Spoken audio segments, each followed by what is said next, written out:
सिंध जी आबादी जो मुसलसल जेको दारोमदार इंडस ते ऐं ग्राउंड वाटर ते आहे, असां उन हवाले सां बि ॻाल्हाईंदासीं। पाणी जी क्वालिटी हिकिड़ो बहितरीनु जेको आहे मुद्दो रहियो आहे, छो त असां वटि पाकिस्तान में ख़ुशूसी सिंध में 70 खां 80% बीमारियुनि जी वजह ग़लति पाणी जो, ख़राबु पाणी जो या मयारी पाणी जो इस्तेमाल जो हिकु वॾो उन में किरदारु आहे। त उहो बि असांजे इन जेको शहरी पाणी में क्वालिटी जो मसइलो आहे, उहो बि असां उन ते बि ॻाल्हाईंदासीं। उन खां अलावा कम्यूनिटी इंगेजमेंट ऐं स्मार्ट मॉनिटरिंग मैनेजमेंट ऐं डिजिटल मॉनिटरिंग सिस्टम्स ते AI जो इस्तेमालु, नवां टेक्नोलॉजिकल जेके ऑप्शन आहिनि उन्हनि ते बि असां ॻाल्हाईंदासीं। सो मुंहिंजो पहिरियों जेको सवाल हूंदो या पहिरियों पैनलिस्ट असांजो प्रोफेसर डॉक्टर रसूल बख्श महर साहब खां, जिन खां मुंहिंजो जेको आहे कुझु सवाल हूंदा इन हवाले सां जेके टॉपिक मां तव्हांखे ॿुधाया, त साईं जिन खां असां ख़ुशूसी तौरु साईं खे रिक्वेस्ट कंदासीं त साईं पंहिंजो तजियो रखनि त पाणी जी मौजूदा सूरत हाल, उन जी फ़राहमी, उन जी क्वालिटी ऐं साईं जिन जा पंहिंजा जेके प्रोजेक्ट पाणी ते आहिनि उन्हनि जी तहक़ीक़ी तजियो ऐं उन्हनि जा रिज़ल्ट, ऐं प्लस में असांजा जेके ट्रीटमेंट प्लांट आहिनि पाणी जा, वाटर जा ऐं फ़ज़ले खे ट्रीट करण जा, उन्हनि ते साईं जिन खे चवंदासीं त साईं जिन रोशनी विझनि। साईं महर साहब। पाणी जी क्वालिटी जे लाइ असांजो सोर्स जो जेको आहे उहो साफ़ हुजणु तमामु ज़रूरी आहे। ऐं पाणी पीअण जे लाइ सिंध में स्पेशली असांजो जेको ग्राउंड वाटर आहे न, उहो जेको ब्रैकिश आहे। कुझु एरिया में रुगो ग्राउंड वाटर स्वीट आहे, जेके असांजे रिवर इंडस जे जेके भर वारा पासा इलाइक़ा आहिनि उते थोरो ग्राउंड वाटर सही आहे, पर उन में बि हिकिड़ा आर्सेनिक कंटामिनेशन जा इशू अचनि था। बाक़ी रिवर खां जेतिरो असीं परे वेंदासीं ओतिरो असांजो पाणी खारो आहे ऐं उन में माना TDS वधीक आहे, माना साल्ट वधीक आहिनि, पीअण जे लाइक़ु न आहे। ऐं रिवर इंडस जेका असांजो सोर्स आहे, अनफॉर्चुनेटली उहो सोर्स जेको आहे न उहो उन सां माना तमामु अखियाई कई वञे थी।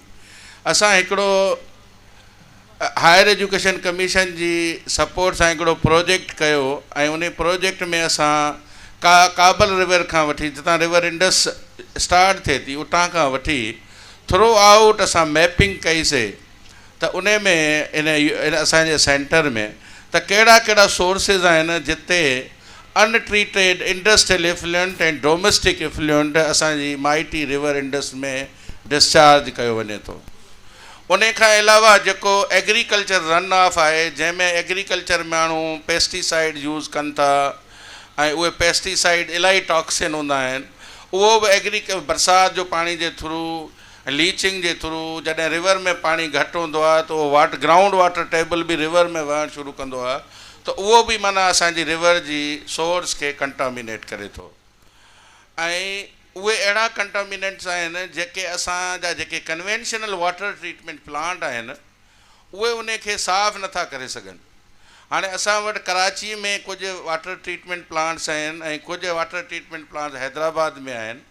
अनफॉर्चुनेटली जेके ॿिया असांजा इंटीरियर सिंध जा जेके शहर आहिनि उते ते ट्रीटमेंट प्लांट एग्ज़िस्ट ई कोन था कनि।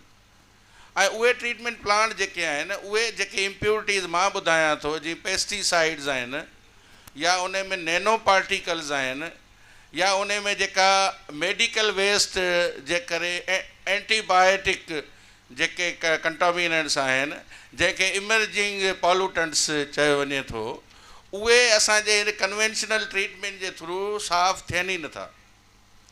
कारण जेके बि असांजा सिलो सैंड फिल्टर हिते माना जेके ट्रीटमेंट प्लांट लॻल आहिनि उन में जेका टेक्नोलॉजी यूज़ थिए थी उहे स्लो सैंड फिल्टर आहिनि, रैपिड सैंड फिल्टर आहिनि।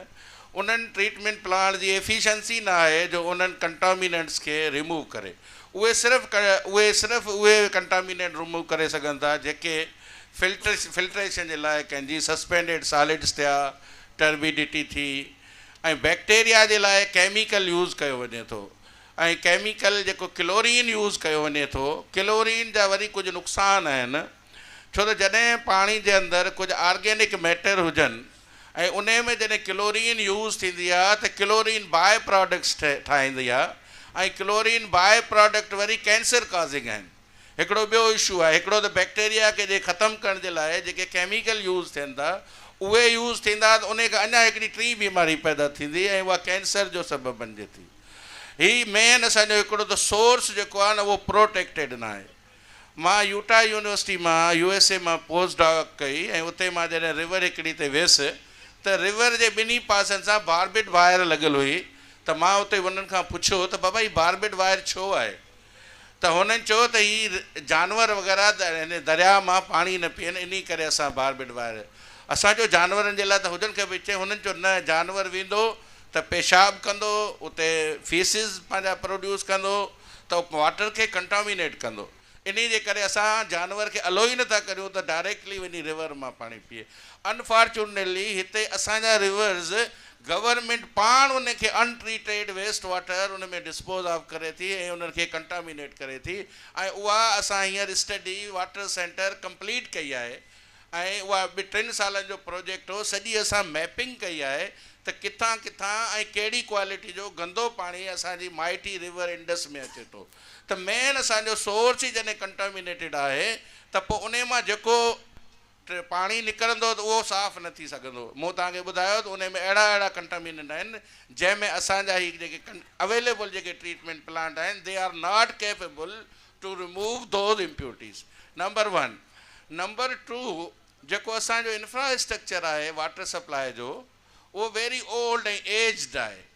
उन जा पाइप आहिनि न, ईअं सम्झो त 1970 में 75 में इहे पाइप लाइन्स पियूं हुयूं, उहे सभु हाणे लीकी पाइप लाइन्स आहिनि। ऐं ॿियो असांजा जॾहिं पाणी जो कनेक्शन शहरनि में असां वठूं था त हर दफ़े नओं कनेक्शन थिए थो ऐं पुराणो कनेक्शन प्लग ई कोन थो थिए। असांजी एडमिनिस्ट्रेशन वटि का पॉलिसी कान्हे त कनेक्शन जे लाइ छा प्रोसीजर हुजणु खपे, माण्हू वञनि कनेक्शन ॾियनि, पुराणो कनेक्शन उनखे प्लग ऑफ कनि। पोइ माण्हू छा था कनि, हर माण्हू पंहिंजी मोटर हलाए थो त मुंहिंजी टांकी भरिजे। पोइ उन सां छा थो थिए जो पाइप लाइन जे अंदरि हिकिड़ो नेगेटिव प्रेशर प्रोड्यूस थिए थो ऐं pipe line already our pipe line हमारी जो पाइप लाइन है वो पानी के अंदर सबमर्ज्ड है, गंदे पानी के अंदर। जब हम उसमें से पानी सक आउट करेंगे तो क्या होगा, वो सारा गंदा पानी उसमें पाइप लाइन के अंदर आ जाएगा और हमारा जो मेन जो पाइप लाइन है वो कंटामिनेट हो जाएगी। ट्रीटमेंट प्लांट से आप कितना भी पानी साफ लाइन में भेजे, अगर तव्हांजी लाइन कंटामिनेटेड आहे त तव्हांखे घर में साफ़ पाणी कीअं मिलंदो। हिते हैदराबाद में असां सैम्पलिंग कईसीं त काफ़ी घरनि मां सैंपल खयासीं जंहिंमें बाक़ाइदे फीसिस माना गंदगी जा जेके जुज़ा असांखे मिलिया, गंदगी उनमें मिक्स थियल, बैक्टीरिया त आहे। त इन्ही खे सोर्स करण जे लाइ न्यू इंफ्रास्ट्रक्चर जी ज़रूरत आहे, नई पाइप लाइन जी ज़रूरत आहे, न्यू अर्बन प्लानिंग जी ज़रूरत आहे, तॾहिं इहो पाणी पोर्टेबल वाटर सप्लाई करे सघिजे थो। ऐं हीअ जेका एग्ज़िस्टिंग टेक्नोलॉजी आहे न, this is not suitable for treating the water supply. उनखे छा कबो, जेकॾहिं तव्हां चाहियो था त पहिरियां पंहिंजो सोर्स आहिनि उनखे प्रोटेक्ट करियो। सोर्स खे कीअं प्रोटेक्ट थींदो, जॾहिं वेस्ट वाटर आहे उनखे पहिरियां ट्रीट करे पोइ असांजी रिवर में डिस्चार्ज करियो, या तव्हां उनखे रीयूज़ करियो, रीयूटिलाइज़ करियो। पर रादर तव्हां अनट्रीटेड उन दरिया जे अंदरि कैनाल्स जे अंदरि तव्हां पंप आउट करियो था ऐं डाउन स्ट्रीम ते जेके माण्हू आहिनि, स्पेशली कराची आहे, हैदराबाद आहे, सक्कर आहे, इहे त हिकिड़े नाले मां पाणी पीअनि था। This sometimes when discharge is lace, जो गंदगी त साॻी अचे थी न, वेस्ट वाटर त ओतिरो ई अचे थो। जॾहिं दरिया में पाणी घटिजे थो त डाइल्यूशन रेशो नहरो थी थो वञे ऐं माना तव्हांजो रिवर जो पाणी रियली उहो गटर जो पाणी थी थो वञे ऐं उहो पोइ तव्हां पीअंदव, उन में बीमारियूं थींदियूं। जी डॉक्टर साहिबु ॿुधायो 80% 70 to 80% वाटर बॉर्न डिज़ीज़ आहिनि, पाणी जे करे बीमारियूं थियनि थियूं। त असांजी घणी पैसा जेके असां ख़र्चु करियूं पिया गवर्नमेंट, उहो असांजो प्रिवेंशन ते आहे कोन, सॼो क्योर ते आहे। Prevention is better than cure. असांखे खपे त वधीक असीं पंहिंजा वाटर रिसोर्सिस आहिनि उन्हनि खे प्रोटेक्ट करियूं, ऐं पोइ ट्रीट करे पोइ उनखे असां यूटिलाइज़ करियूं ऐं डिस्चार्ज करियूं. साईं महर साहिबु, रसूल बख़्श महर साहिबु, तव्हांजी वॾी महिरबानी. तव्हां पंहिंजो तज़िया ऐं पंहिंजा थाट्स अॻियां रखिया. हाणे साईं फ़हीम ज़मान साहिबु जेको असांजो नेक्स्ट पैनलिस्ट आहे, आपका जो एडमिनिस्ट्रेटिव लेवल पे जो पानी की गवर्नेंस है कराची के हवाले से या कराची जैसे अर्बन शहरों के हवाले से, वो जो आपका एक्सपीरियंस है और उसमें क्या मिसमैनेजमेंट हैं, गवर्नेंस के क्या इश्यूज़ हैं, उस पे आपका हम व्यू लेंगे. उसके बाद हम आपका व्यू रिक्वेस्ट करेंगे कि आप मीडिया से मुंसलिक हैं.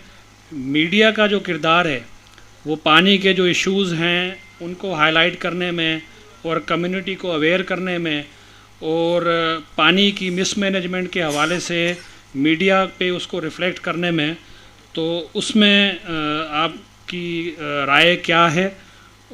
ये दो सवालों के साथ हम शुरू करेंगे. तीसरा सवाल फिर हम एट द एंड आपसे पूछेंगे कि ओवरऑल जो चैलेंजेस हैं उसको हम ओवरकम कैसे करें. कराची की एक तो अपनी मिसमैनेजमेंट है, ओवरऑल मिसमैनेजमेंट. अच्छा, कराची एक ऐसा जानवर है जिसको हर एक जो है काबू करने की कोशिश करता है. उसको कोई उसके मसाइल को हल करने की तरफ उसको किसी की कोई तवज्जो नहीं है. अगर आप थ्योरेटिकली मुझसे पूछिए तो कराची को इस वक्त तकरीबन 100 मिलियन गैलन या 10 करोड़ गैलन हब रिवर से पानी आता है या आना चाहिए. 240 एंड 24 करोड़ गैलन की दो जो हैं नहरें हैं जो इंडस से डमलोटी और डमलोटी से फिर सीओडी हिल्स वगैरह पानी लेकर आती हैं. तो ये अगर आप टेक्निकली देखें तो कोई 600 मिलियन गैलन या 60 करोड़ गैलन पानी रोज़ाना कराची को की प्रोविजनिंग है. प्रॉब्लम क्या है कि इस वक्त जो मेजर सोर्स है पानी की वो इंडस और किंजर लेक है. उसकी ड्रेजिंग नहीं होती, उसकी सफाई नहीं होती, उसकी डीवीडिंग नहीं होती. जो दो नहरें हैं 24 करोड़ गैलन की, उनमें सिल्ट जमा हो रही है, उनकी कभी डीसिल्टिंग नहीं होती. डीसिल्टिंग का ज़्यादा से ज़्यादा टेंडर हो जाता है पूरा सिस्टम. अगर आप डमलोटी और फिर डमलोटी से एक जगह 4 बे जो जहाँ से पानी सप्लाई किया जाता है 66 इंच और 84 इंच की राइजिंग मेन्स हैं. अगर आप जाके कभी हाथ रखिए तो पता लगेगा उनमें से आधी तो चल ही नहीं रही, उनमें पानी आ ही नहीं रहा है.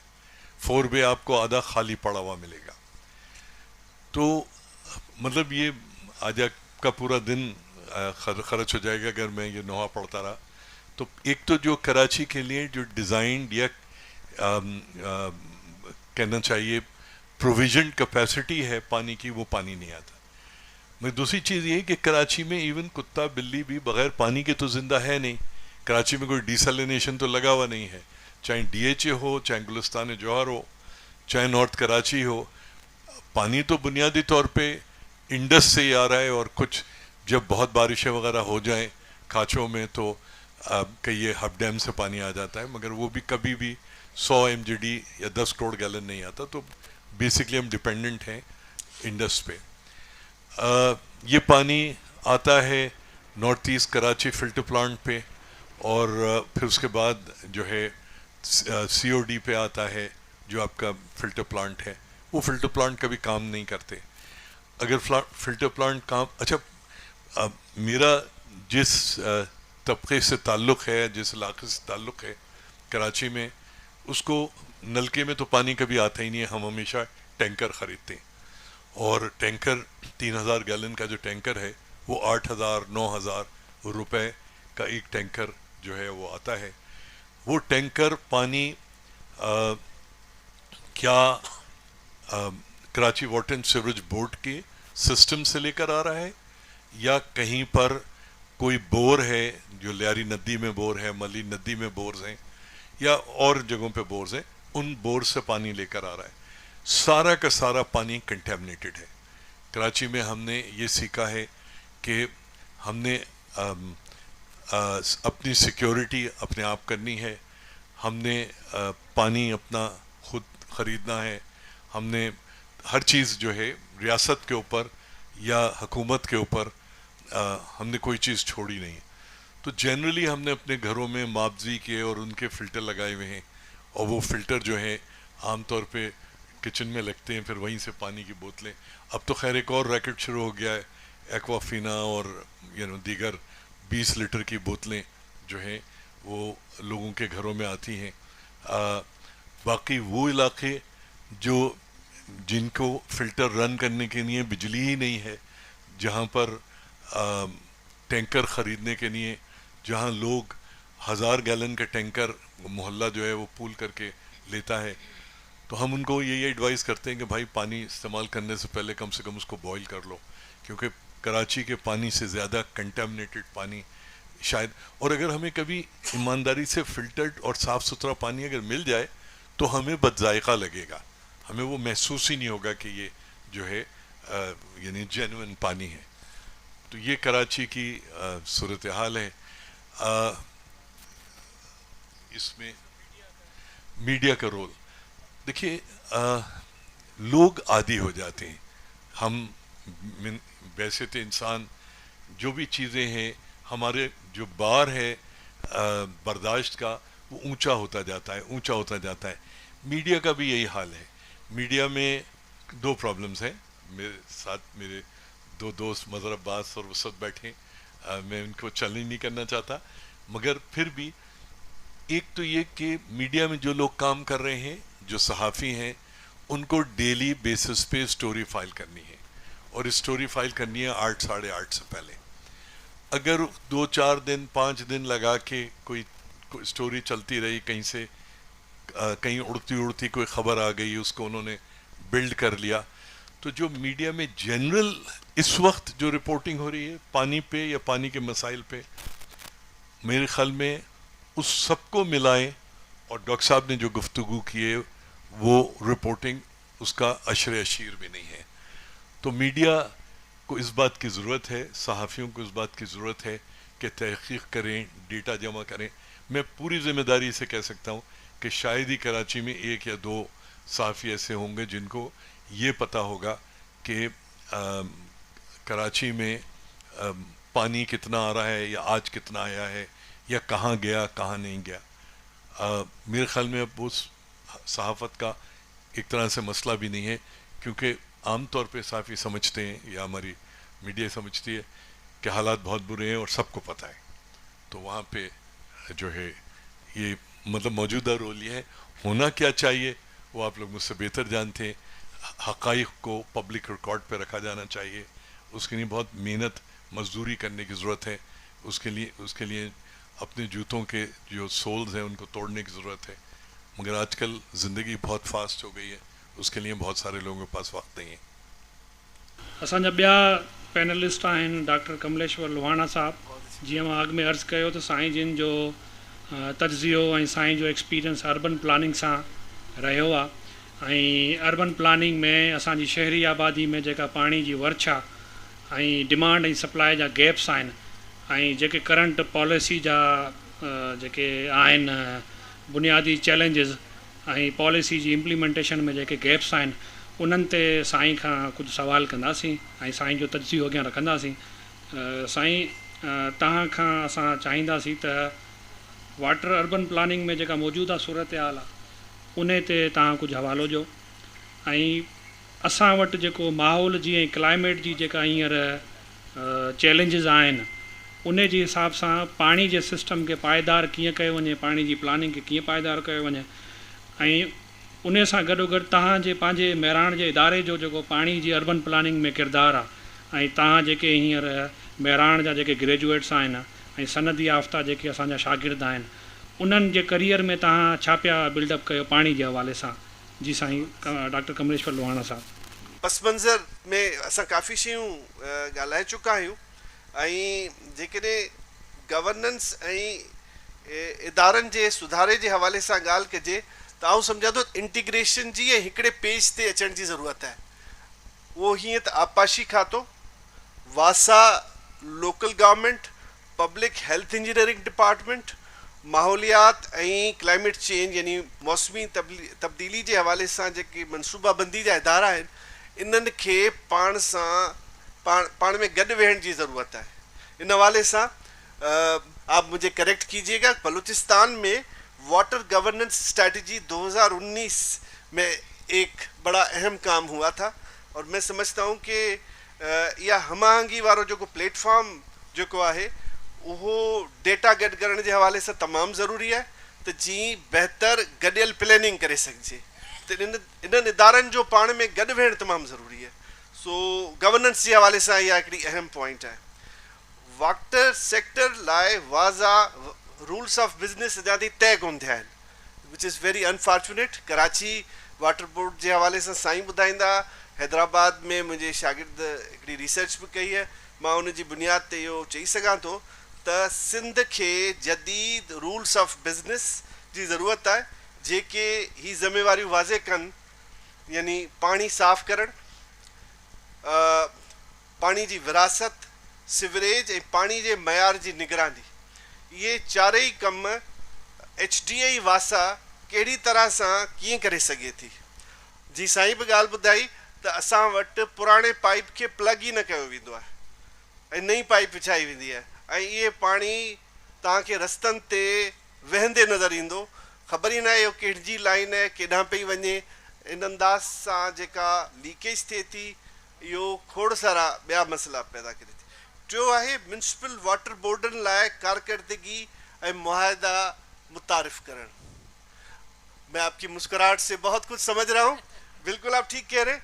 पब्लिक प्राइवेट पार्टनरशिप और मुख्तलिफ तजर्बे तो हुए हैं, मगर बात आती है इम्प्लीमेंटेशन की, वो हमारे यहाँ है नहीं।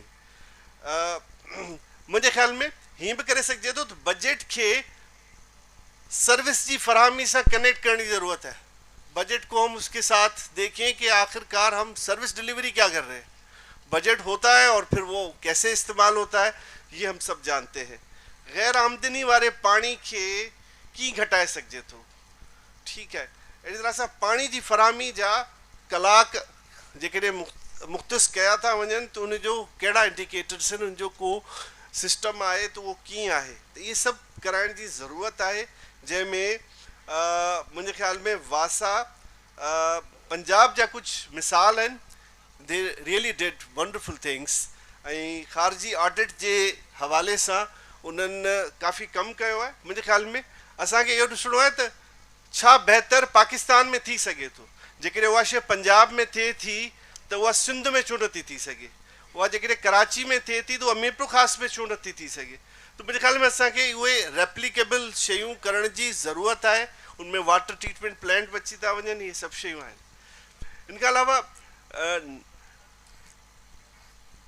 तिजारती हवाले सां जेको पाणी इस्तेमालु थिए थो, जी कराची, कोटड़ी ऐं नूरियाबाद जूं जेके सनतूं आहिनि, सखर ऐं हैदराबाद जा जेके कमर्शियल प्लाज़ा आहिनि, सरकारी ऑफिसूं आहिनि, मुंहिंजे ख़्याल में उते वाटर मीटरिंग जी ज़रूरत आहे। हिकिड़े ख़ासि तादाद खां पोइ, हिकिड़ी क्वांटिटी खां पोइ मुंहिंजे ख़्याल में उन ते कमु करण जी ज़रूरत आहे। उन लाइ ऐं सम्झां थो इहो हिकिड़ो बर्डन थींदो असांजे सनती तरक़ी जे हवाले सां जेके इदारा कमु था कनि, पर मुंहिंजे ख़्याल में सॼी दुनिया में हिकिड़ो सिस्टम आहे।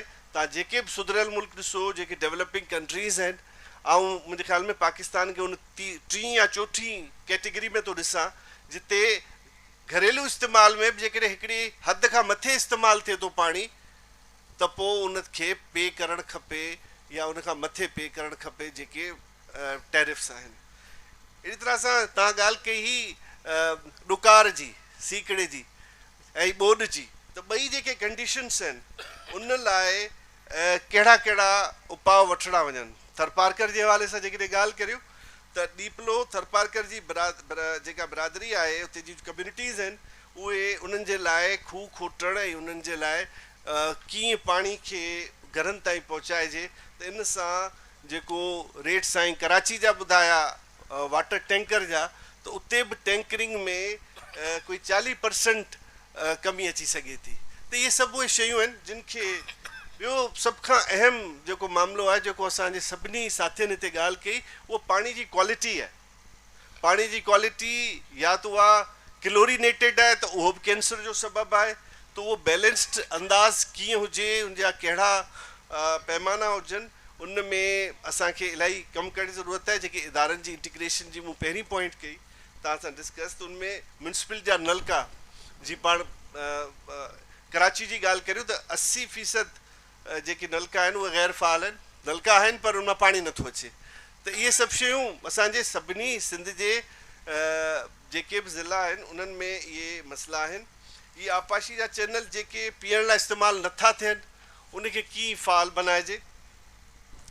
सिवरेज के हवाले से मैं कराची की TP1, TP2 और TP3 की भी रिसर्च में फाइंडिंग्स आई हैं कि किस तरह से जुज़वी तौर पे उनको मतलब उसके सहारे से उसको बेहतर बनाया जाए, उसको फ़ाल बनाया जाए, तो काफ़ी चीज़ें बेहतर हो सकती हैं कराची में। वासा जे हवाले सां ये सब ट्रीटमेंट प्लान मौजूद आहिनि, पर अञा उन ते घणे कमु करण जी ज़रूरत आहे, उनजी मॉनिटरिंग जी ज़रूरत आहे, उनखे बार बार थर्ड पार्टी उनखे एवेल्युएट कराइण जी ज़रूरत आहे त आया इहे सही तरह सां कम्यूनिटी लाइ पाणी पहुचाइनि पिया न। ॻाल्हि कजे बराबरी ऐं समाजी शमूलियत जी, त उन हवाले सां जेकॾहिं मां इहो ॿुधायां त कोई बदीन जे आख़िरी हिसनि वारा जेके आबादगार आहिनि, पुछड़ी जा जेके असांजा आबादगार आहिनि, उन्हनि लाइ 20 खां 30% जेको आहे उहो पाणी उन्हनि ताईं पहुचे थो, बाक़ी उहे महरूम आहिनि उन सॼी शइ खां। इन लाइ डिजिटल निगरानी जो इंतज़ाम जेको पंजाब में आहे उहो कीअं बहितर तरीक़े सां हिते असांजे सिंध में बि अची सघे थो। ॿियो, ॿोॾि जे वक़्त ते मुख़्तलिफ़ कट लॻाया वेंदा आहिनि, इहो बि हिकिड़ी वॾी तव्हां ॾिसो पिया त उन्हनि जा असां ते कहिड़ा बुरा असर पवनि था। त इहे सभु शयूं आहिनि जेके मुंहिंजे ज़हन में हुयूं। इन खां सवाइ असां मेहराण यूनिवर्सिटी में डॉक्टर साहब तव्हांखे हींअर ॿुधायो त असांजा मुख़्तलिफ़ प्रोग्राम्स हलनि था जेके वाटर ते स्पेसिफिकली ऐं उनजे सोशल आस्पेक्ट खां ऐं उनजी मैनेजमेंट जे हवाले सां असांजो इंस्टीट्यूट आहे Mehran university institute of science technology and development मस्टर्ड। असांखे 3 रिसर्च सिर्फ़ु वासा ते करायूं आहिनि, जिन में असां इहो मालूम करण जी कोशिशि कई आहे त मसइला त आहिनि पर उनखे बहितर कीअं कजे, कहिड़ियूं बेस्ट प्रैक्टिसिस लोकल शयुनि खे ज़हन में रखंदे उन में बहितरी आणे सघिजे थी।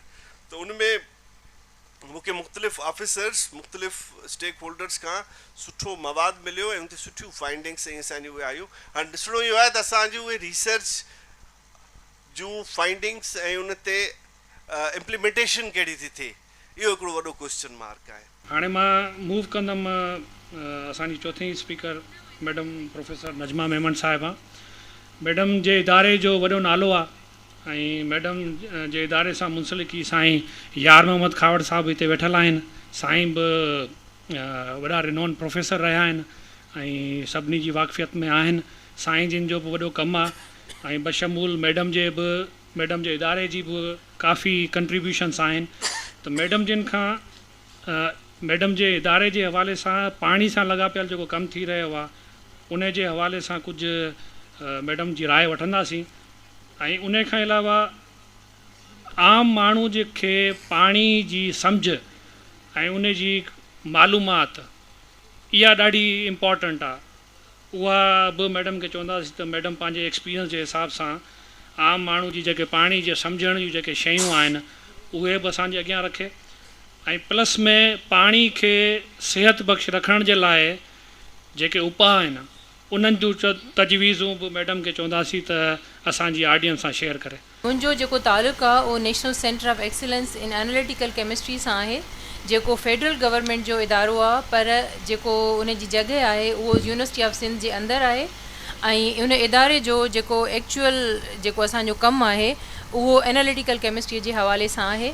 पर जेका पाणी आहे उन में जेका उन जी एनालिसिस आहे पाणीअ जी, त उन जे पाणीअ जा कहिड़ा जुज़ा आहिनि या उन में छा छा आहे, त उहो एनालिटिकल केमिस्ट्रीअ जो ई कमु हूंदो आहे ऐं उहो ई ॾिसी ॿुधाईंदा आहिनि त उन में पाणीअ में छा आहे, कहिड़ियूं शयूं आहिनि या कहिड़ियूं शयूं जुज़ा मौजूदु कोन्हनि। सो उन हवाले सां सेंटर ऑफ एक्सीलेंस में असां 2002 में हिकिड़ी वाटर एनालिसिस जी वाटर क्वालिटी टेस्टिंग जी लैब डेवलप कई हुईसीं ऐं उन में असां इंडस्ट्री खे या आम जेके पाणीअ जूं जेका एनालिसिस आहे उन जी असां उन्हनि खे असां रिपोर्टूं ॾींदा हुआसीं ऐं उन खां पोइ असां लाॻीतो पाणीअ सां मुंसलिक रहिया आहियूं ऐं जीअं असांजी रिसर्च अॻिते वधी त पोइ असां वधीक पाणीअ जे हवाले सां त पाणीअ खे साफ़ु कीअं थो करे सघिजे जीअं साईं मर साहब ॿुधायो त कुझु अहिड़ा जुज़ा पाणी में अची वेंदा आहिनि जेके आम जेके ट्रीटमेंट जा सिस्टम्स आहिनि उन सां न सही थी सघंदो आहे त अहिड़ा के ख़ासि मटीरियल तयारु कबा आहिनि त जीअं उन्हनि खे असां साफ़ु करे सघूं सो इहो असांजो इदारे जो कमु आहे ऐं उन में असांजी हिन वक़्तु बि वाटर टेस्टिंग जे हवाले सां या वाटर जे लाइ जेके मटीरियल्स ठाहिण जी रिसर्च आहे उन में मूंखां अलावा ॿिया खोड़ माण्हू बि ॾाढी सुठी रिसर्च कनि पिया सो महिरबानी त हुननि मूंखे सॾायो त मां पंहिंजे इदारे खे रिप्रेज़ेंट कयां ऐं ॿियो अव्हांजो सुवालु हो त आम माण्हू खे कहिड़ियुनि शयुनि सम्झण जी ज़रूरत आहे त हिते जेके बि सभु माण्हू वेठा आहिनि या जेका मीडिया ते ॻाल्हि हलंदी आहे त उहा जेका नेगेटिव हिकिड़ो परसेप्शन आहे त छा ग़लति पियो थिए मां जेको आहे सो थोरो इनखे उबते तरीक़े सां थी ॾिसां त छा कहिड़ियूं जेके सभु शयूं सम्झूं त सही आहिनि ऐं उन खां पोइ ॾिसूं त कहिड़ियूं शयूं ग़लति आहिनि जिन खे बहितर करे सघिजे थो त उन हवाले सां इहा माण्हू खे पाण खे जेका ज़िमेदारी आहे जीअं असां हिते वेठल सभु माण्हू गवर्नमेंट ते या इदारनि ते ज़िमेदारी आयद पिया कयूं त मां हिकिड़ो जेको ॿियो पर्सपेक्टिव आहे त असांजी आम माण्हू जे हिसाब सां असांजूं ज़िमेदारियूं कहिड़ियूं आहिनि असांखे छा करणु खपे असांजे वाटर क्वालिटी खे जेकॾहिं पाण चाहियूं त असां वाटर क्वालिटी इम्प्रूव कयूं त उहा कीअं था करे सघूं ऐं उन जे लाइ असांखे सम्झ हुजणु खपे त वाटर क्वालिटी मां असांजो छा मक़सदु आहे मिसाल तौरु कंहिं चई छॾियो त भाउ दरिया जो पाणी ख़राबु आहे नलनि में अचण वारो पाणी ख़राबु आहे त उन ख़राबु ऐं सही मां असांजी छा मुराद आहे असां छा खे सही था चऊं ऐं छा खे ग़लति था चऊं जेसिताईं असां इहा ॻाल्हि न सम्झंदासीं होसिताईं असां फ़ैसिलो न करे सघंदासीं त इहो जेको पाणी असांजे साम्हूं आहे उहो सुठो आहे या सुठो कोन्हे त पाणी सुठो हुजणु या ख़राबु हुजण जी जेका डेफिनेशन आहे उहा असां जेकर दुनियावी लेवल ते ॾिसूं त WHO जा ड्रिंकिंग वाटर क्वालिटी पैरामीटर्स आहिनि असां सभु उनखे फॉलो कंदा आहियूं ऐं सिंध एनवायरमेंटल प्रोटेक्शन एजेंसी आहे उन जा बि हिकिड़ा स्टैंडर्ड सेट थियल आहिनि असां उन्हनि खे फॉलो कंदा आहियूं त पाणीअ में जेका सम्झण जी ॻाल्हि आहे त असां ॾिसूं मुंहिंजे साम्हूं या तव्हांजे साम्हूं हिकिड़ो गिलास पाणीअ जो अचे थो त कीअं ख़बर पए त इहो पाणी पीअण जहिड़ो आहे या न त WHO चए थो त उन में कलर न हुजणु खपे पाणी ट्रांसपेरेंट हुजणु खपे जेकॾहिं थोरो बि तव्हांखे पाणी कलर्ड थो लॻे रंग वांगुरु थो लॻे पीले माइल थो लॻे त न पियो पाणीअ मां थोरी बि स्मेल अचे न पियो पाणीअ में तव्हांखे तरंदड़ जुज़ा नज़र अचनि न पियो त हिकिड़ी सीधी सही मोटी मोटी डेफिनेशन आहे त जेकॾहिं पाणीअ में इहे शयूं मौजूदु आहिनि त पोइ इहे नयूं इस्तेमालु कयो ऐं ॿियो जेको क्राइटेरिया आहे उहो आहे जीअं साईं मर साहिबु चयो त कुझु ॻरियल जुज़ा मौजूदु हूंदा आहिनि जंहिंखे असां TDS चवंदा आहियूं टोटल सॉल्यूबल साल्ट्स हूंदा आहिनि त उन्हनि जी हिकिड़ी हद मुक़ररु आहे त उहा 500 ताईं सुठो पाणी सम्झिबो आहे जेकर उनजी हद हुजे 500 जे अंदरि आहे पर असांजे मुल्क में 800 या 1000 ताईं जी बि परमिशन आहे त असां उहो पाणी वापराए सघूं था ऐं उनजो हिकिड़ो सबबु आहे छो असां सिंध में गरम इलाइक़े में माण्हू रहूं था त असांखे पघर ॾाढो ईंदो आहे त असांजे जेके लूण आहिनि उहे उअं ई बॉडी मां घटि थी वेंदा आहिनि त जेकॾहिं असां थोरो लूणियाठो पाणी पीऊं त असांखे को उन मां घणो नुक़सानु न थींदो बशर्ती की असांखे को ब्लड प्रेशर या अहिड़ो को मर्ज़ न हुजे त इहो जेको आहे रायो त असांजे पाणीअ में जेकर 800 TDS आहिनि त पाणी ख़राबु आहे ईअं बिल्कुलु न आहे असां उहो पाणी वापराए सघूं था हाणे सुवालु इहो थो अचे त असांखे उहा कीअं ख़बर पए मां पंहिंजी प्रेज़ेंटेशन ठाही ऐं उन में मां हिकिड़ियूं सिंपल डिवाइसिस ॾेखारियूं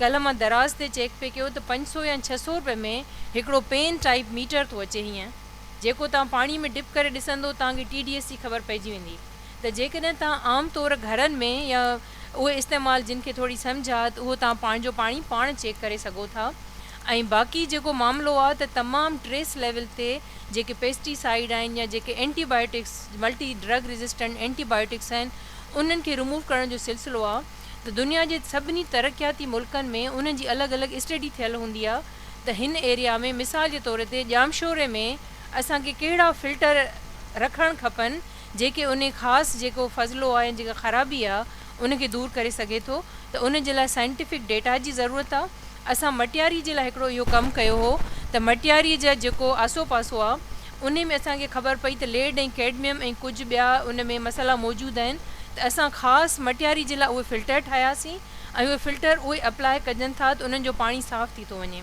सो हिकिड़ो इहो बि मौजूदु आहे त जेकॾहिं माण्हुनि खे पंहिंजे पाणी जी क्वालिटी जी ख़बर हूंदी त उहे सम्झी सघंदा त मूंखे कहिड़ो फिल्टर वठणु खपे।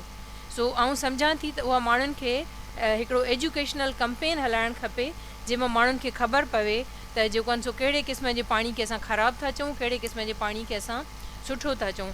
मुंहिंजो ख़्यालु आहे त हिन वक़्तु जेको पाणी जी लेवल हले पई रिवर इंडस में उन मां जेकॾहिं असांजे घरनि में जेको पाणी अचे थो त उन्हनि में जेके 3 फेज़ फिल्टर्स आहिनि उहे सफिशेंट आहिनि बशर्ती कि उन्हनि जो यूवी फिल्टर कमु कंदो हुजे। मां सम्झां थी वाटर एक्सपर्ट हिते मौजूदु आहिनि, साईं महर साहिबु इन खे इंडोर्स कंदा त असांखे पैनिक क्रिएट करण जी ज़रूरत कोन्हे। हिन वक़्तु जॾहिं रिवर इंडस में पाणी जी लेवल घटि थींदी आहे तॾहिं थोरो मसइलो थींदो आहे, न त अदरवाइज़ इहे जेके ट्रिपल स्टेज फिल्टर्स आहिनि बशर्ती कंहिं सुठी कंपनी जा हुजनि त उहे काफ़ी आहिनि। उन जे लाइ असांखे उन खां वधीक परेशानी न खणणु खपे। मैडम जिन जी वॾी महिरबानी, जिन पंहिंजो तजुर्बो अॻियां रखियो। साईं लोहाना साहिब खां मुंहिंजो सुवालु आहे, साईं जिन फीस जी ॻाल्हि कई, टैरिफ जी ॻाल्हि कई, त साईं असांजे इदारनि में ऐं शहरी माण्हुनि जे लाइ, फैक्ट्रियुनि जे लाइ जेको पाणी जो नरख आहे या जेका टैरिफ आहे उहो केतिरो हुजणु खपे ऐं उनजी उगाड़ी जो सिलसिलो कीअं बहितर कजे? छो त हिकिड़ो बेड गवर्नेंस जो असांजो वॾे में वॾो चैलेंज रहियो आहे त जेको फाइनेंशियल रेवेन्यू आहे या जेके असांजो बजट आहे उन जो पूराओ कोन्हे को। त इहा हिकिड़ी तव्हां सुठी ॻाल्हि रखी आहे त पाणी जी फीस ऐं उनजी उगाड़ी खे असां बहितर कयूं। त उहो साईं कुझु जेकॾहिं तव्हांजा तजवीज़ूं आहिनि वासा जे लाइ, म्यूनिसिपल कॉर्पोरेशन जे लाइ, त उहो असांजे अॻियां रखिजो ऐं असांजी ऑडियंस जे अॻियां रखिजो, महिरबानी। वासा जी बि ज़िम्मेदारी आहे त उहे सॼियूं सहूलियतूं मुहैया कनि। इहो रेसिप्रोकल आहे। जेसिताईं सुठियूं सर्विसिस न मिलंदियूं तेसिताईं बिल जी उगाड़ी बि ॾाढो वॾो मसइलो आहे। त इहो बायलैटरल बि आहे ऐं इनखे जेसिताईं बहितर अंदाज़ सां, फ़ाल अंदाज़ सां इहे ज़िम्मेदारियूं पूरियूं न थींदियूं। मूं तव्हां सां ज़िक्र कयो अञा ताईं असांजा रूल्स ऑफ बिज़नेस बि तय कोन्हनि। कंहिंजो कमनि जी विरासत बि असां जा जेके आपाशी जा जो इदारो आहे, वासा आहे, HDA आहे, उन्हनि पंहिंजूं शयूं अञा ताईं वाज़े कोन कयूं आहिनि त इहे पैसा रखे त केरु रखे, उनखे इस्तेमालु कीअं कजे। त इन्हनि खे पहिरीं ठीकु करण जी ज़रूरत आहे, उनखां पोइ ई इहे टैरिफ ऐं इहे सभु बहितर थी सघनि था। हींअर बि काफ़ी हंधनि ते 100% रिकवरी आहे पर उते सहूलियतूं कोन्हनि। त ज़ाहिर आहे कम्यूनिटी उनजो सही अंदाज़ सां रिस्पॉन्स न ॾींदी। मुंहिंजे ख़्याल में शहरी आबादी जेका बि आहे उहा बिल ॾिए थी, पर जॾहिं उनखे उहे सभु शयूं नथियूं मिलनि त हिकिड़ी बदमज़गी या उनजे लाइ हिकिड़ी नफ़रत बि पैदा थिए थी त असां बिल छाजो था ॾियूं। त इहे सभु शयूं पहिरीं तय थियणु खपनि, उनखां पोइ असां इहे नुर्ख, इहे सभु रेट्स इहे बाद में तय करे सघूं था। इहो मुंहिंजी कमेंट आहे हिन ते। साईं रसूल बख़्श महर साहिब खां जेके पाणी जे हवाले सां टेक्नोलॉजी आहिनि ऐं फज़ले जे पाणी खे ट्रीट करे वरी इस्तेमाल जो जेको तरीक़ेकार आहे अमल, ऐं उन खे असां शहरी लेवल ते, सिंध जे लेवल ते जेकॾहिं अडॉप्ट कयूं त कहिड़ा उपाउ वरिता वञनि, ऐं जेके डिजिटल मॉनिटरिंग सिस्टम आहिनि, साईं जिन खे गुज़ारिश कंदासीं त इन सवाल जे हवाले सां पंहिंजो तजुज़ियो अॻियां रखनि। असां वटि जेका बैक्टीरियल कंटामिनेशन आहे, असां जेकॾहिं यूवी लैम्प्स जेके मैडम ॿुधायो त असांखे 3 जेके नंढा सोसेफ या डिफरेंट कंपनियुनि जा फिल्टर मिलनि था, उहे टर्बिडिटी रिमूव कनि था ऐं बैक्टीरिया जे लाइ उन में यूवी लैम्प्स लॻियल आहिनि। पर उन जो ॾिसणो आहे त यूवी लैम्प एक्सपायर त कोन थी वई आहे, ऐं पाणी जॾहिं भरियूं था त ॾिसूं त बिजली अवेलेबल आहे या न, या उनखे सोलर ते कन्वर्ट करे छॾियूं। त ॾींहं जे टाइम बिजली न हुजे त सोलर जे टाइम उहो सोलर लैम्प माना यूज़ करियूं, सोलर जी एनर्जी सोर्स यूज़ करियूं। अच्छा, ॿियो पाणी रिसाइक्लिंग जो, जीअं हाणे रेन वाटर हार्वेस्टिंग कराची आहे, हैदराबाद आहे, असांजे शहरनि में पाणी जी इलाही क्वालिटी जो ऐं क्वांटिटी जो इशू आहे। त असांखे जेका आहे न रेन वाटर हार्वेस्टिंग सिस्टम जेको आहे न उहो लॻाइणु खपे, ऐं उहो बरसाति जॾहिं अचे थी न त उनजो पाणी साफ़ु हूंदो आहे, त उनखे थोरे ट्रीटमेंट जी ज़रूरत हूंदी आहे। त उनखे असां स्पेशली उहो कलेक्ट करे ऐं उनखे साफ़ु करे ऐं रीयूज़ करे सघिजे थो घर में। ॿियो ग्रे वाटर रिसाइक्लिंग जो बि हिकिड़ो आहे, त ग्रे वाटर उनखे चवंदा आहिनि त WC खां अलावा जेको पाणी आहे जीअं हैंड वॉशिंग जो आहे, तव्हांजो वॉशिंग मशीन जो पाणी आहे, या तव्हांजा ॿिया जेके लॉन्ड्री जो पाणी आहे, इन्हनि खे तव्हां कलेक्ट करियो ऐं इन खे ट्रीट करे कार वॉशिंग जे लाइ, हाउस वॉशिंग जे लाइ, गार्डन जे लाइ इन में यूटिलाइज़ करे सघो था। या असां जेके फ्लश आहिनि, फ्लश जी टॉयलेट जे फ्लशिंग जे लाइ बि यूज़ करे सघिजे थो। ऐं हींअर प्रेज़ेंटली छा पियो थिए त असां पोर्टेबल वाटर, साफ़ु पाणी जेको पीअण जो पाणी आहे, उहो असां यूटिलाइज़ करियूं पिया नॉन पोर्टेबल पर्पज़ जे लाइ। त असांखे खपे त उन्हनि खे असां ट्रीट करे ऐं उहे रीयूज़ करियूं। हाणे असां वटि तव्हां हैदराबाद, कराची में त केतिरियूं मस्जिद आहिनि, मॉस्क आहिनि। अच्छा, उन मस्जिद में वुज़ू कयो वञे थो ऐं वुज़ू में इलाही ड्रिंकिंग वाटर यूज़ थिए थो। त उन वुज़ू जे पाणी खे जेकॾहिं असां कलेक्ट करे छॾियूं ऐं उन खे ट्रीट करे यूज़ करियूं त हीअ डीसैलिनेशन जी टेक्नोलॉजी आहे, वेरी एक्सपेंसिव, ऐं उन जे लाइ तमामु घणी एनर्जी जी ज़रूरत आहे। पर हीअ जेको वज़ू जो पाणी आहे, इन खे साफ़ु करण जे लाइ बि लिमिट तमामु थोरी माना एनर्जी जी ज़रूरत आहे। इहो ईज़ीली साफ़ु थी करे सघे थो, वज़ू जे लाइ रीयूज़ बि करे सघिजे थो। ऐं इन जी हिकिड़ी फ़तवा बि माना मदीने शरीफ़ में, मके शरीफ़ में उलमा ॾिनी आहे त इन खे साफ़ु करे वज़ू जे लाइ रीयूज़ करे सघूं था, टॉयलेट फ्लशिंग जे लाइ यूज़ करे सघिजे थो। ऐं ॿिया जेके असांजा डोमेस्टिक वेस्ट वाटर आहिनि, त उन्हनि जे लाइ असां ऑक्सीडेशन पांड आहे, ऐं इहे डिफरेंट टेक्निक्स आहिनि, लेगून्स आहिनि। लेगून्स में उनखे पाणी खे बीहारियूं ऐं सोलर जी जेका सन रेज़िस आहिनि, उन जे थ्रू अलजी हिकिड़ी ग्रो थींदी आहे ऐं उन मां ऑक्सीजन प्रोड्यूस थींदी आहे, उहा बि वेस्ट वाटर खे ट्रीट कंदी आहे। त डोमेस्टिक वेस्ट वाटर आहे जंहिंमें घरनि जो वेस्ट वञे थो पाणी में, उन खे ट्रीट करे सघे थो। हा, पर जेके इंडस्ट्रियल जेके इंडस्ट्रीज़ आहिनि, उहो उन्हनि में केमिकल आहे ऐं उन खे असांखे एडवांस ट्रीटमेंट टेक्नोलॉजी जी ज़रूरत आहे। ॿियो, अॼुकल्ह पाणी जे लाइ वरी अल्ट्रा फिल्ट्रेशन सिस्टम अची विया आहिनि, त उहे बि असां घरनि में यूज़ करे सघूं था, जंहिंमें माना उन में जेका हिकिड़ी RO मेम्ब्रेन हूंदी आहे, उहो ब्रैकिश वाटर जे लाइ यूज़ थींदी आहे। बाक़ी जेको असांजो आम पाणी आहे, वाटर सप्लाई जो पाणी आहे या कैनाल जो पाणी आहे, त उन में असां अल्ट्रा फिल्ट्रेशन UF सिस्टम चवंदा आहियूं। उहो थोरी एनर्जी ते, रुगो मेम्ब्रेन आहे, उनखे तव्हां वॉश करे छॾियो, हिकिड़ी मेम्ब्रेन 6 महीने ताईं हले थी, ऐं उनजी कास्ट बि मिनिमम आहे, 10,000 आहे, 12,000 आहे, त एतिरी घणी कास्ट कान्हे का। ऐं इहे काफ़ी ट्रीटमेंट्स आहिनि जेके असां पाणी जे लाइ। ॿियो सस्ते में सस्तो मैडम जी ॿुधायो, घटि में घटि असां इहो करियूं त पाणी खे बॉयल करे पियूं, ॿियो कुझु नथा करे सघूं। We must boil it and then use it. Thank you. Fakhar Zaman साहब से 2 सवाल हैं ऑडियंस के, कि सर क्या वाकई शहरों के पानी की किल्लत है या उसकी तकसीम के निज़ाम में ख़राबी है? दूसरा सवाल भी इससे रिलेटेड है कि टैंकर का पानी कहाँ से आता है? पानी एक लिमिटेड रिसोर्स है। दुनिया के ज़्यादातर जो शहर हैं, चाहे लाहौर हो, चाहे मतलब टोक्यो ले लें, दिल्ली ले लें, ये सारे शहर अपनी पानी की सोर्स पे बैठे हैं। कराची और दूसरा एक शहर मैं जानता हूँ, लॉस एंजलिस, जो 150, 200, 250 किलोमीटर दूर से पानी ट्रांसपोर्ट किया जाता है शहर के लिए। तो कराची जैसे शहर में पानी हमेशा एक लिमिटेड रिसोर्स होगी। मसला ये है कि उसकी जुडिशियस डिस्ट्रीब्यूशन ही कम से कम कर लो, तो वो भी हम नहीं करते। मैं कमलेश साहब ने जो बात की थी कि कोऑर्डिनेशन होना चाहिए इन इदारों में फला, मेरे तीनों जो को पैनलिस्ट हैं ये वाटर एक्सपर्ट्स हैं, ये टेक्निकल एक्सपर्ट्स हैं। मुझ बदनसीब की जिम्मेदारी हमेशा से सर्विस डिलीवरी रही है। तो ये जो कंसल्टेंट्स और टेक्निकल लोग जो बात करते हैं, वो बात करते हैं मखसूस हालात में। मैंने जो आज तक सफ़र किया है या जो फेस किया है, वो ये फेस किया है कि हमारे यहाँ बिलखसूस सिंध में कंप्लीट फेलियर है गवर्नेंस का। आप जो, मैं आपको सिर्फ एक मिसाल देना चाहूँगा अगर आप मुझे बर्दाश्त कर सकें। K4 का नाम सुन रहे होंगे आप, K4 2002 में उस वक्त के जो KWSB के मैनेजिंग डायरेक्टर थे, उन्होंने कहा अगले 10 साल में हमें 650 मिलियन गैलन पानी चाहिए होगा, तो हमें उसको प्लान करना चाहिए। ठीक है, तो वो 650 मिलियन गैलन जो था वो आसमानी सहीफा बन गया कि हमें 650 मिलियन गैलन पानी चाहिए। अच्छा, उस वक्त जावेद अशरफ का कहना यह था कि आप किंजहर को हडेरों से, हडेरों को हालेजी से मिला दीजिए, اس کو کنیکٹ کر دیں, آپ کا اسٹوریج کا ایریا بڑھ جائے گا وغیرہ وغیرہ. وہ بہت پریمنری وہ تھی. 2016 میں باقاعدہ کنسلٹنٹس تھے عثمانی اینڈ کمپنی, وہ اس وقت ڈی ایچ ایس سٹی کے کنسلٹنٹ تھے جو کہ سپر ہائی وے پہ تھوڑے فاصلے پہ بن رہی تھی. انہیں کو ٹھیکہ مل گیا K4 کا, یا دلوا دیا گیا.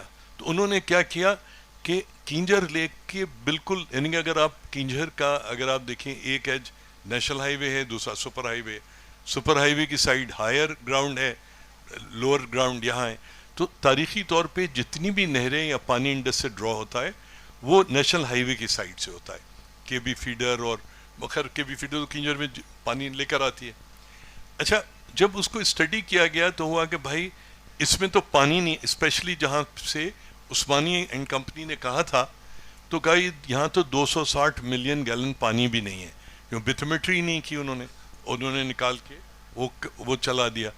اچھا, وہ جو بھی لنگڑا لولا پروجیکٹ بنا, کنسلٹنٹس نے بنایا, ایکسپرٹس نے بنایا وغیرہ وغیرہ, اس کو ایف ڈبلیو او کو دے دیا گیا 2016 میں کہ 25.5 ارب روپے میں آپ نے 260 ملین گیلن جو ہے پانی کراچی کے سسٹم میں ڈلیور کرنا ہے. اچھا, وہ 2016 سے 2018 میں ہونا تھا, خیر وہ ہوا نہیں.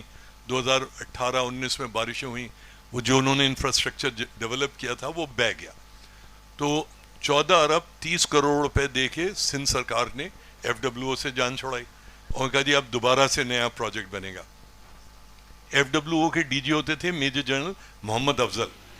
عمران خان صاحب کے زمانے میں کوئی ایک NIRC بنی تھی, کیا بنا تھا, تو لیفٹیننٹ جنرل محمد افضل جو تھے اب اس کو ہیڈ کر رہے تھے. انہوں نے 25 ارب کی جگہ اس کو 43 ارب پہ لے گئے.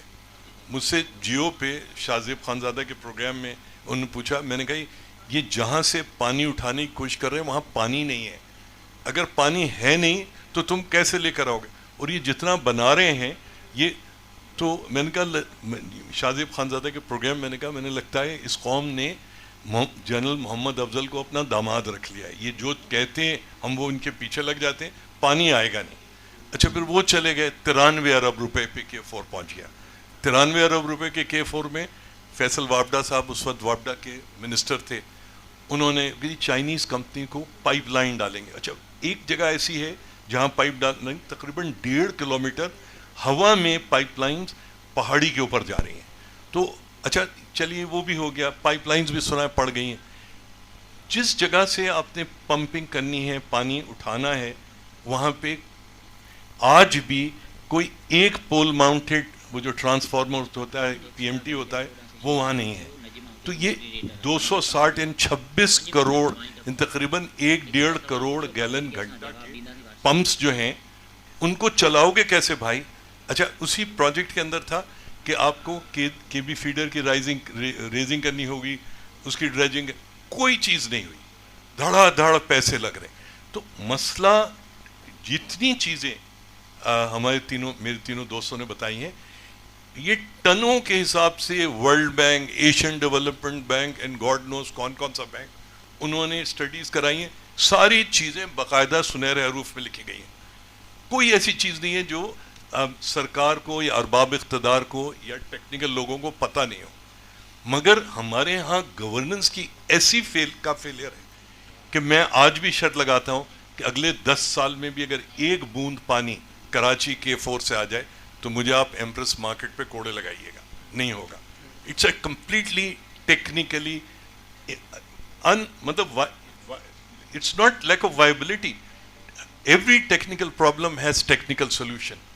پرابلم یہ ہے کہ آپ جب تک چیزوں کو اوور آل کنڈیشنز میں نہیں دیکھتے, نہ کوآرڈینیشن ڈپارٹمنٹ کی کام کر سکتی ہے, کوئی چیز نہیں کام کر سکتی جب ارباب اقتدار چاہے وہ اسلام آباد میں ہو, پنڈی میں ہو, تغلق ہاؤس میں, ان کا تعلق واسطہ لوگوں اور لوگوں کی بہتری سے نہ ہو. मैडम तव्हांजे लाइ स्पेसिफिकली सुवालु आयो आहे त ख़ैरपुर नाथन शाह में हींअर ॿोॾ खां पोइ जेका पाणी जी सूरत हाल आहे उन ते थोरी नज़र विझो.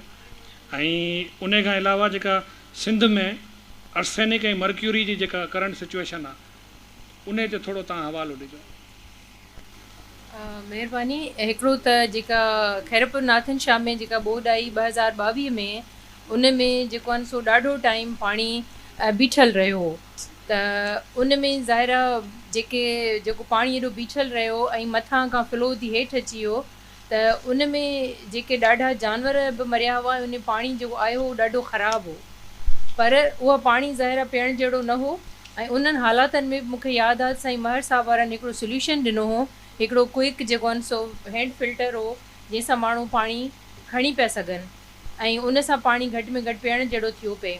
पर हिन वक़्तु उहो ज़ाहिर पाणी सुकी चुको आहे, पर उन सां फ़ाइदो इहो थियो आहे जो अंडरग्राउंड वाटर टेबल जेका आहे उन जी क्वालिटी बहितरु थी आहे। सो उन जी जेका आहिनि सा उहा क्वालिटी हिन वक़्तु ऐं सम्झां थी त underground water quality in board सां बहितरु थी आहे।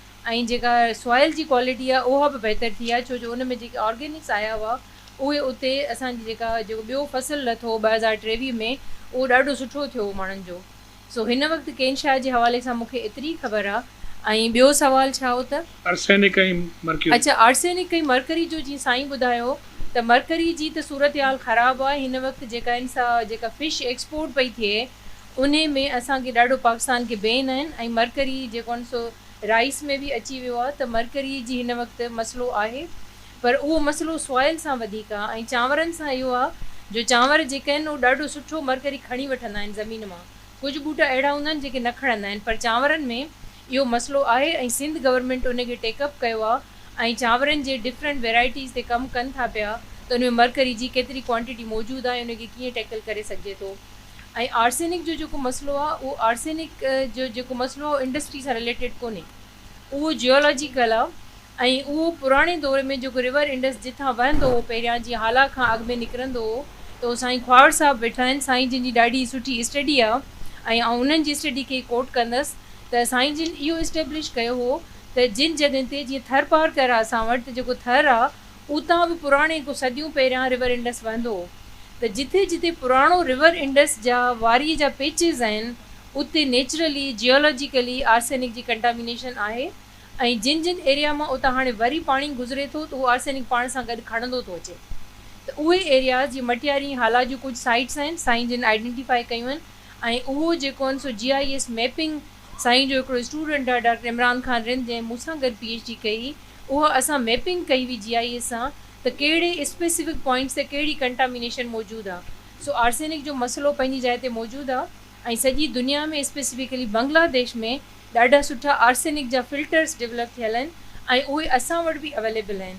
पर स्टिल गवर्नेंस जो इशू आहे, लेक ऑफ अवेयरनेस जो इशू आहे, त उहो माण्हुनि खे असां कीअं ॿुधायूं त इहो जेका आहिनि सा तव्हांखे हीअ मसइलो मौजूदु आहे, तव्हांखे हीअ शइ हिते लॻाइणु खपे। हाणे माण्हुनि खे पाण खे ई ख़बर कोन्हे त हिते असां वटि आर्सेनिक आहे या न, त कहिड़ो फिल्टर वठनि।